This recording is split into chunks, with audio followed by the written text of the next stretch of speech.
I'm a person who's very open-minded when it comes to analyzing any form of media, whether that be anime, manga, etc.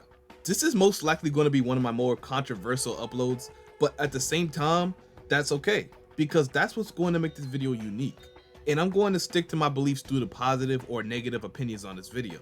So more recently, upon the release of Boruto TBV VORTEX, something interesting caught my attention. And that has to do with the subliminal foreshadowing that the Boruto anime portrays to its viewers in relation to the manga. You probably heard me ramble on about this little by little in other videos, but I never actually made an entire video just focusing on it. So better late than never, am I right? Before we get into the video for today, I want to thank everyone for allowing me to reach 6K subscribers. We're still on the road to 10K, so if you want to help a young aspiring creator out, then I would appreciate the love as always. But enough of the yapping, let's hop right into the video. So the first and most obvious case of the Boruto anime foreshadowing the manga has to be the entire Deepa arc.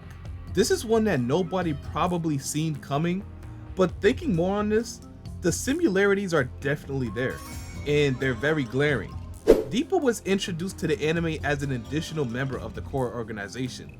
He was shown to work very closely with Victor. Previously, he proved to be too strong for the likes of Boruto's and the others to take down. The only way for Boruto to defeat Deepa was for him to develop an entirely different variant of the Rasengan, which was introduced into the anime as the high compression Rasengan. He needed this Rasengan because of Deepa's impenetrable carbon armor, and by this method, he defeated Deepa. Now let's take a look at the history of Boruto vs. Code. More relevant to this theory, Boruto vs. Code during and post TIMESKIP. Originally, Code proved to be too strong of a foe for Boruto to take down, which was proven by the encounter between Boruto, Sasuke, and Code, who not only outskilled Sasuke and Boruto at that time, but also had the strength of his Claw Grime army at his side. It wasn't until Boruto developed a new Rasengan to where he was able to completely defeat Code with very low difficulty. And before you start commenting, I'm not saying Boruto wasn't capable of defeating Code without using the Uzuhiko. That's not what I'm trying to portray at all. But looking at anime canon specifically in Boruto, try not to look at it at face value, meaning not everything shown in the anime has to occur in the manga some way for it to be considered foreshadowing. All you have to look at is Boruto learning a new Rasengan and using it to defeat a Kara inner member. A Kara member he was previously unable to defeat. So this is the logic I'm gonna base any of my points on from here on out. So just try to remember this going forward further into the video, because it's gonna get a bit more advanced now. The next and probably most anticipated foreshadowing that hasn't been fully deciphered in the anime or the manga yet is Boruto and Toneri's relationship. I can't even begin to fathom how many theories and foreshadowing concepts this has created in the Boruto community. It can mean so much going forward for the story, and it also creates an opportunity for Kishimoto to introduce the JOUGAN into the manga. During a conversation between Toneri and Boruto, he states that his eye is the star of hope against destruction that will eventually come to pass. Destruction that will 100% be displayed later in TBV VORTEX, either caused by the SHINJU, KAWAKI, or any other threat to be later introduced into the story. The power of hope slumbers deep within you. Besides Boruto himself being the symbol of hope for the shinobi world, it's very possible this is the JOUGAN that he's talking about. The JOUGAN is the power of hope that is sleeping in Boruto, and with the power of that eye, he will shoulder the fate of the world on his own. I'm starting to really understand why this wasn't introduced earlier into the manga, because there was no point to do so. But in TBV VORTEX, we can actually see that Boruto is indeed the Earth's last hope. And it's starting to look like a pretty good opportunity to market Boruto as the symbol of hope, because the word hope is starting to become a reoccurring theme in TBV VORTEX, especially after the reveal of the SHINJU in chapter 4. Can you believe there were actually people that were fighting me tooth and nail to convince me this scene means very little for the manga going forward? And I know there will be more people trying to do the same thing on this video. But when you have scenes like this, where Toneri is telling Boruto that his eye will probably guide him to the light, which will dispel darkness, it begins to be too obvious for me to ignore. What could he possibly mean? Darkness is a word normally used as a way to signify evil. Is it Momoshiki he's talking about? Will the JOUGAN be a way for Boruto to be able to properly control the Karma and Momoshiki's power? Or by darkness does he mean the Shinju? There's many possibilities to this, but one thing for sure, it gotta have you wondering if Boruto is going to meet or even come across something relating to Toneri sometime in the future of Tubular Vortex. I made a video explaining the potential relationship that Toneri and Boruto could have in the future, and how exactly will it affect the story. I had to private the video because it went through a lot of copyright issues, but now the video is back up, so if you want to watch a video where I go in depth about this topic specifically, then click the video in the top right hand corner. But even though Toneri's conversation with Boruto is very telling, his conversation with Urashiki is even more intriguing. Look at the scene from the anime where Toneri talks about the JOUGAN. He says the gate that Nue opened has been sealed, which if you watch the anime, was when Boruto, Mitsuki, and Sumire were fighting in a separate dimension.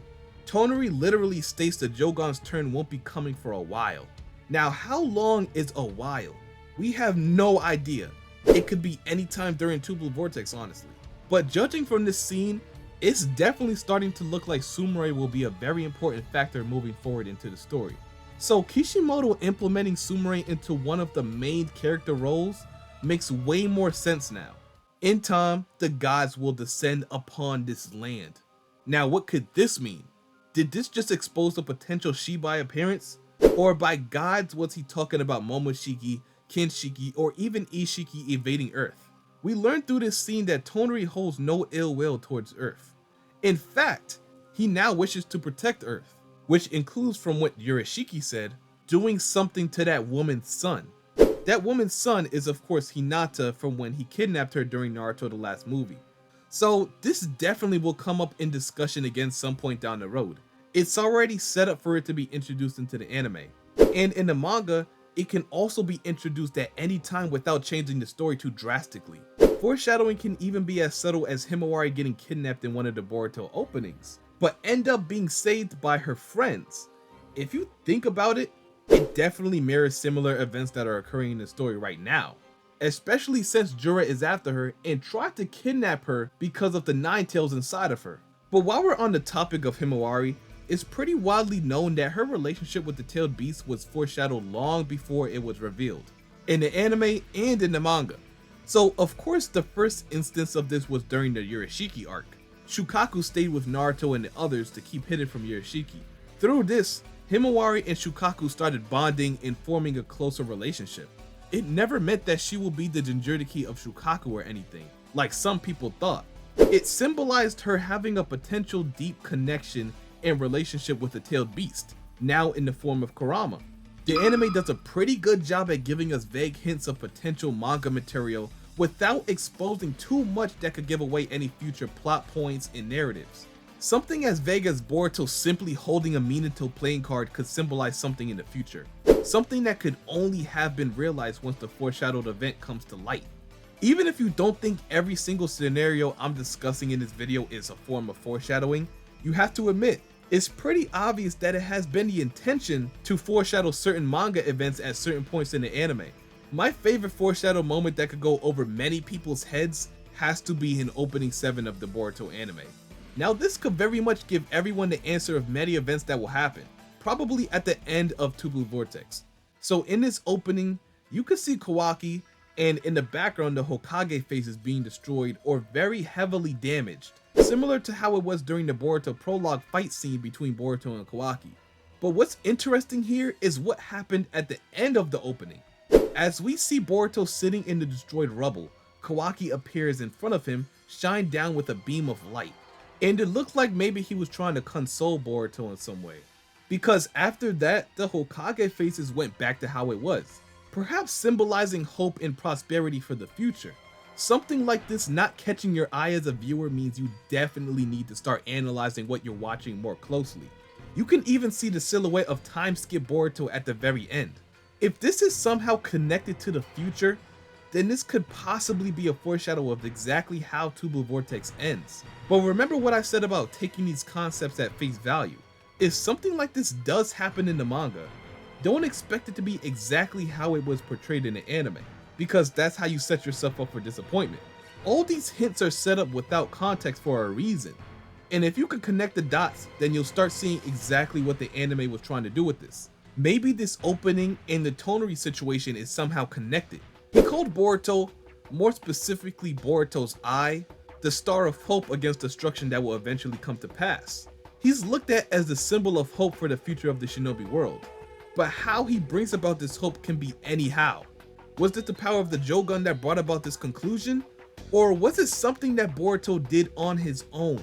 Or maybe it could have been something that Boruto did to Kawaki that dispelled the darkness that Toneri was talking about.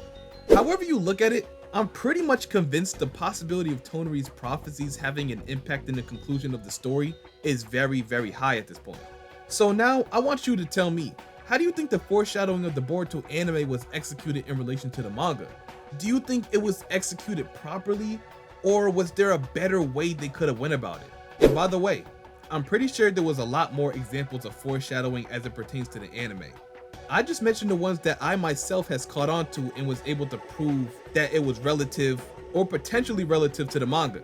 So for sure, leave in the comment section of anything I missed, or maybe one of you caught on to one that nobody knows about, that you yourself believe could foreshadow any chains of events in the manga. Best comment is 100% gonna get pinned. So make sure you don't forget to leave a like on the video if you enjoyed and want to see more content like this in the future. Comment your thoughts and opinions on this subject, and subscribe and turn on post notifications so you don't miss another video just like this one. And until my next video, I'm out. Peace.